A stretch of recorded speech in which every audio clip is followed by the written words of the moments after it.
Hidden from the eyes of Cronus, Zeus had grown to manhood beneath the protection of Gaia. Within her sacred cave, the child, once destined to be swallowed, had become a powerful young god. Zeus stepped beyond the sanctuary that had protected him. Before him lay a world ruled by the Titans. Far beyond the distant mountains, Mount Othrys stood as the seat of Cronus's power.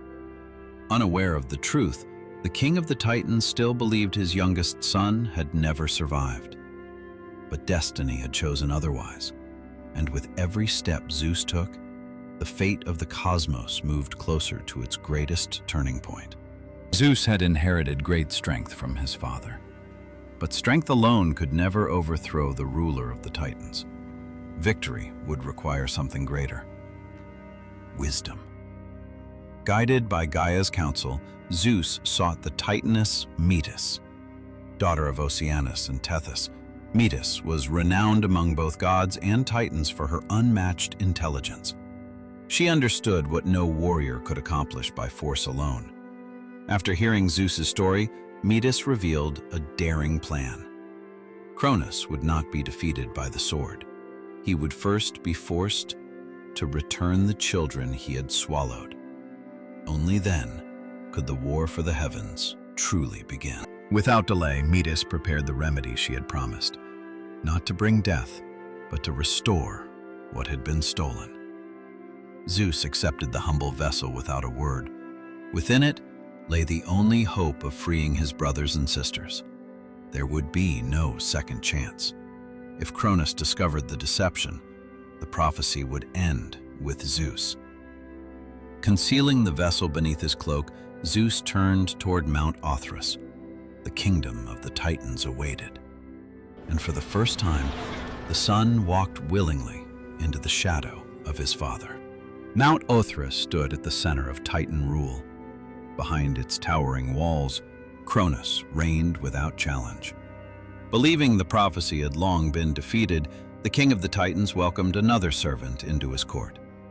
He did not recognize the young stranger before him. The child he had once sought to destroy now stood only a few steps away. Zeus revealed nothing. He waited, watching, until the moment Metis had foretold.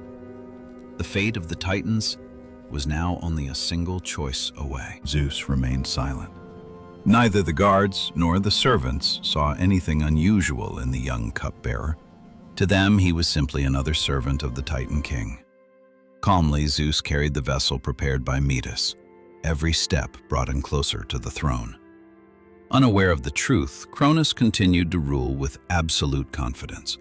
The prophecy he had feared for so long now stood before him, hidden in plain sight.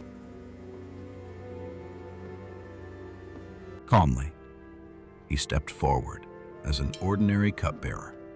Without revealing his true identity, Zeus offered the drink prepared by Metis to the king of the Titans.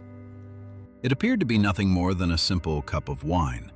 There was no warning, no sign of danger, no reason for suspicion. Without a moment's hesitation, Cronus accepted the cup from the hands of his own son. In that quiet exchange, neither the guards nor the servants realized they were witnessing the beginning of the end.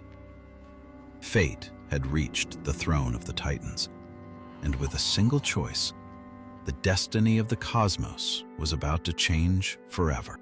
For a single heartbeat, nothing happened. Cronus remained upon his throne, as though nothing had changed. The palace continued in silence. The guards stood at their posts. The servants carried on with their duties. No one sensed that the fate of the Titans had already begun to unfold. Then, a sudden pain spread through Cronus. At first, it was little more than a strange discomfort, but with every passing moment, it grew stronger. The burden he had carried within himself for countless years could no longer remain imprisoned. The prophecy he believed he had defeated had finally returned. And before the eyes of the Titan king, destiny demanded what had been taken. The pain within Cronus grew with every passing breath. No king, no matter how powerful, could resist the will of fate forever. The burden he had carried inside himself for countless years had become impossible to contain. His strength began to fail. His body trembled beneath the weight of the prophecy.